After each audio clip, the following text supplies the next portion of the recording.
इसमें पेपर लिया है MAEC 506 जून 2024 previous year question paper.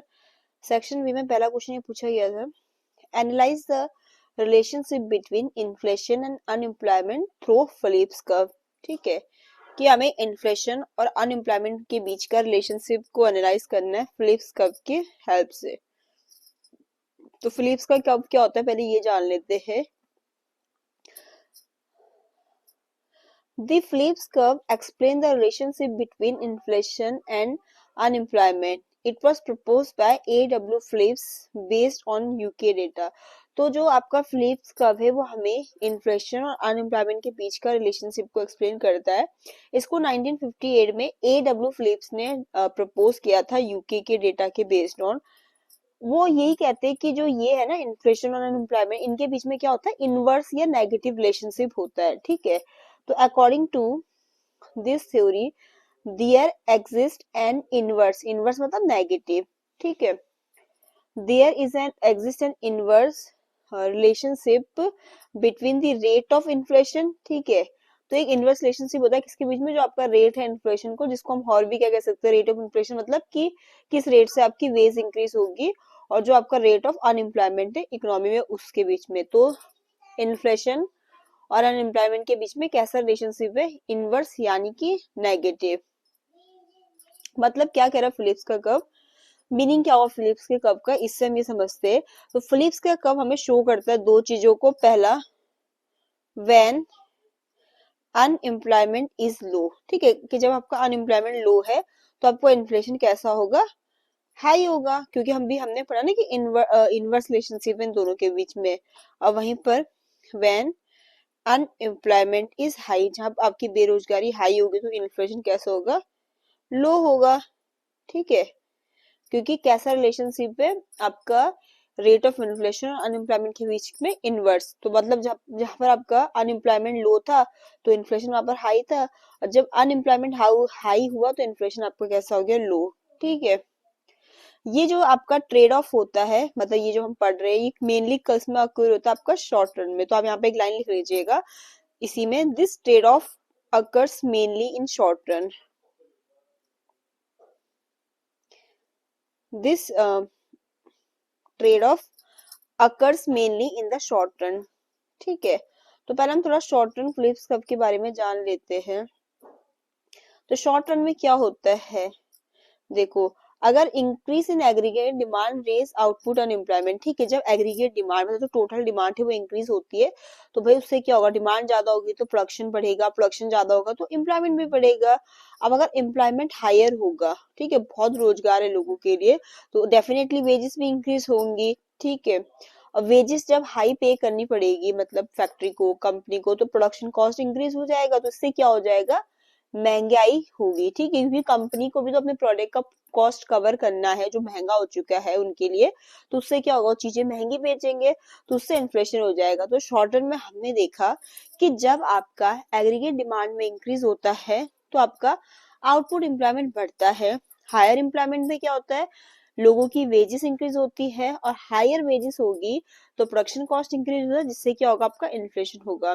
Graphically क्या होता है, जो शॉर्ट रन में फिलिप्स का कर्व कैसा होता है, आपका डाउनवर्ड स्लोपिंग होता है। तो सिंपल सी बात है, पॉलिसी मेकर को दो चीजों के बीच में चूज कर सकते हैं, पहला यही कि लो अनएम्प्लॉयमेंट विथ हाई इन्फ्लेशन, और दूसरा किसको चूज कर सकते हैं कि लो इन्फ्लेशन विथ हाई अनएम्प्लॉयमेंट। तो वो ये कि policy maker can choose between low unemployment with high inflation और लो इन्फ्लेशन विथ हाई अनएम्प्लॉयमेंट। ठीक है, तो ये तो हो गया आपका शॉर्ट रन फिलिप्स कर्व। अगर हम थोड़ा लॉन्ग रन फिलिप्स कर्व पे आ जाए, जो कि आपका मॉडर्न व्यू है, तो आपके जैसे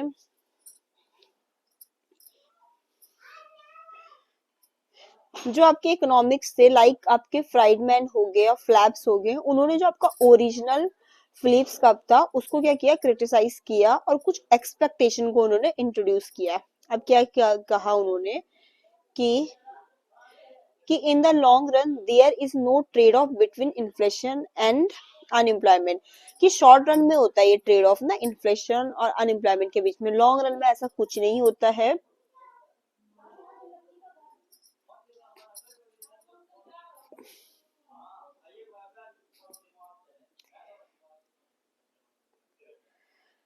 फिर आपका सेकंड पॉइंट होगा economic tends to a natural rate of unemployment. ठीक है, इकोनॉमिक जो है वो टेंड्स करेगी नेचुरल रेट ऑफ अनएम्प्लॉयमेंट। और लॉन्ग रन में फ्लिप अप कैसा होता है आपका, वर्टिकल होता है। ठीक है,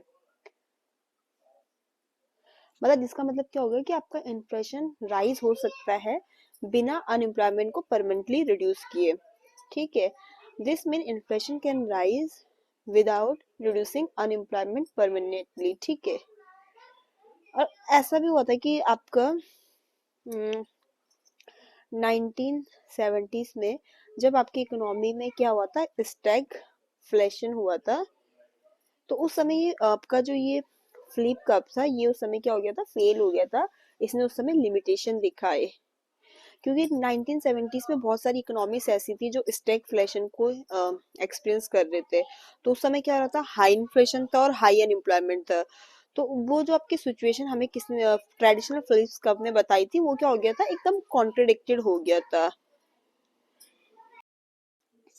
क्वेश्चन सेकंड है, explain the derivation and shifts in LM curve with appropriate diagram. ठीक है, कि जो आपका एलएम कर्व वो कैसे डिराइव होता है और किस तरीके से उसमें शिफ्ट्स आते हैं, इसको डायग्राम के साथ बताना है। ठीक है, तो पहले जान लेते हैं कि आपका एलएम कर्व क्या होता है। ठीक है, the LM curve represents the equilibrium in money market. तो जो आपका एलएम कर्व है वो रिप्रेजेंट करता है इक्विलिब्रियम आपके मनी मार्केट में।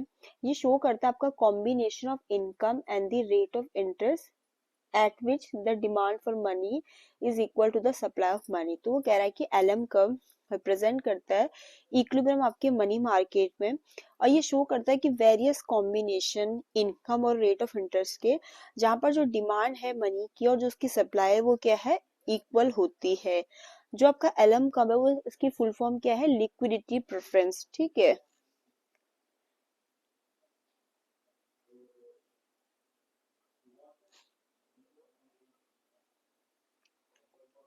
मतलब जो ये आपका एलएम है, जिसमें एल की फुल फॉर्म है लिक्विडिटी प्रेफरेंस, और आपका एम किसके लिए स्टैंड करता है, मनी सप्लाई। ठीक है, तो जो एलएम ये आपका कर्व है, ये क्या है, liquidity preference and money supply का कर्व हो गया आपका। अब कैसे डेरिवेशन होता है एलएम कर्व का, तो जो केन्स है उनके हिसाब से जो डिमांड है मनी की डिपेंड करती है ट्रांजेक्शन डिमांड पे, जो किस पे डिपेंड्स करती है, इनकम पे। वाई हम इनकम के लिए रिप्रेजेंट कर रहे हैं। सेकेंड है आपका स्पेक्टिव डिमांड, जो आपका डिपेंड करता है रेट ऑफ इंटरेस्ट पे। यहाँ पर हम आर डिनोट कर रहे हैं रेट ऑफ इंटरेस्ट के लिए। अब ये आपका एक फॉर्मूला, मनी डिमांड आपका किस चीज का फंक्शन दिखा रहा है, वाई और आर का, जहाँ पर वाई आपका क्या है, इनकम है, और आर आपका रेट ऑफ इंटरेस्ट है। मनी सप्लाई जो है फिक्स की जाती है सेंट्रल बैंक के द्वारा, और मनी मार्केट में इक्विलिब्रियम तब आएगा जहां पर मनी की जो डिमांड है और सप्लाई है वो क्या होगी, इक्वल होगी। वो यहाँ पर क्या बोलते हैं, आपके मनी मार्केट में इक्विलिब्रियम आ जाएगा। अब स्टेप बाय स्टेप देख ले कि कैसे ये डिराइव होता है। तो क्या होता है, फर्स्ट आपका होता है at a given money supply as increase in income raises transaction demand for money. ठीक है, कि जो गिवन मनी सप्लाई होती है, अगर उस पर क्या होता है, इंक्रीज होती है इनकम में, तो उससे क्या होता है, रेजेस करता है वो डिमांड किसकी, मनी के लिए। Raises transaction demand for money. ठीक है, ट्रांजेक्शन डिमांड जो मनी की वो रेज हो जाती है, तो उससे क्या होगी, एक्सेस डिमांड क्रिएट हो जाएगी मनी की। ठीक है, तो अगर हमें रिस्टोर करना है इक्विलिब्रियम को, तो हमें रेट ऑफ इंटरेस्ट को क्या करना पड़ेगा, राइज करना पड़ेगा, ताकि वो रिड्यूसिंग स्पेक्टेटिव डिमांड। ठीक है, तो हम कह सकते हैं कि जो हायर इनकम है वो आपका एसोसिएटेड होता है हायर रेट ऑफ इंटरेस्ट से। तो डायग्राम ये है, ये किस चीज का डायग्राम है, आपका डेरिवेशन ऑफ एलएम कर्व का। ठीक है, तो इस तरीके से जो डायग्राम हो गया आपका। ठीक है, तो ये आपका एक्स एक्सिस है, एक्स एक्सिस पे हमने इनकम रिप्रेजेंट कर रखा, और वाई एक्सिस जो इधर को जा रही है, इस पे हमने रेट ऑफ इंटरेस्ट रिप्रेजेंट कर रखा, जिसको हम आर से डिनोट करते हैं। और आपका एलएम कर्व कुछ इस तरीके से होता है, अपवर्ड स्लोपिंग। ठीक है, ये आपका एलएम कर्व कैसा है, आपका अपवर्ड स्लोपिंग। ये स्टेब्लिश कर रहा है एक पॉजिटिव रिलेशनशिप इनकम और इंटरेस्ट रेट के बीच में, giving an upward sloping LM curve. ठीक है, अब आपका शिफ्ट देख लेते हैं एलएम कर्व में। ठीक है, दो तरीके से, जब इंक्रीज होता है मनी सप्लाई में तब कैसा होता है, और जब डिक्रीज होता है तब कैसा होता है। तो ये कह रहा है कि एलएम कर्व शिफ्ट करता है due to change in money supply के कारण या आपके लिक्विडिटी प्रेफरेंस के कारण, not due to change in income. ठीक है, कि एलएम कर्व में जो शिफ्ट होगा वो इसलिए होगा या तो मनी सप्लाई में बदलाव आ जाएगा या लिक्विडिटी प्रेफरेंस में, ना कि इनकम में चेंज होने के कारण।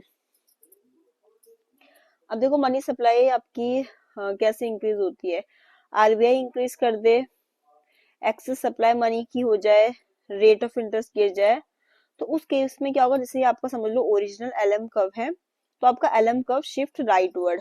तो अगर इंक्रीज होता है मनी सप्लाई में तो आपका एलएम कर्व कहाँ होगा, शिफ्ट राइटवर्ड की तरफ। ठीक है, राइटवर्ड बोले या डाउनवर्ड, मतलब इधर पे आ जाएगा ऐसे। वहीं पर अगर डिक्रीज होता है मनी सप्लाई में, किसके कारण, मनी सप्लाई रिड्यूस हो गई या एक्सेस डिमांड मनी की हो गई, रेट ऑफ इंटरेस्ट बढ़ गया, तो इस केस में आपका एलएम कर्व शिफ्ट होगा लेफ्टवर्ड को या अपवर्ड को, मतलब इधर ही तो होगा लेफ्ट और अपवर्ड। ठीक है, ये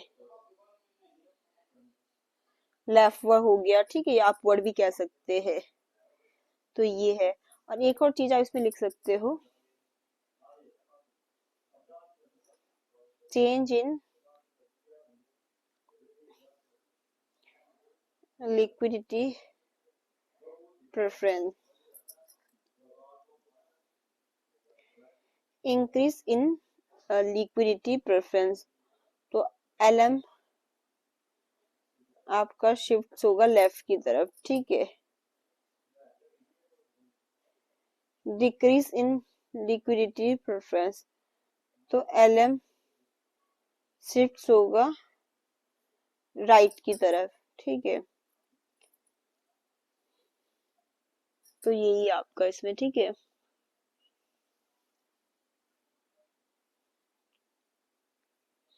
तो एट लास्ट हम कंक्लूजन कर सकते हैं कि एलएम कब आपका डिराइव होता है, मनी एलएम कब is drive from money market equilibrium, और एक डायरेक्ट रिलेशनशिप दिखाता है इनकम और रेट ऑफ इंटरेस्ट रेट के बीच में। ठीक है,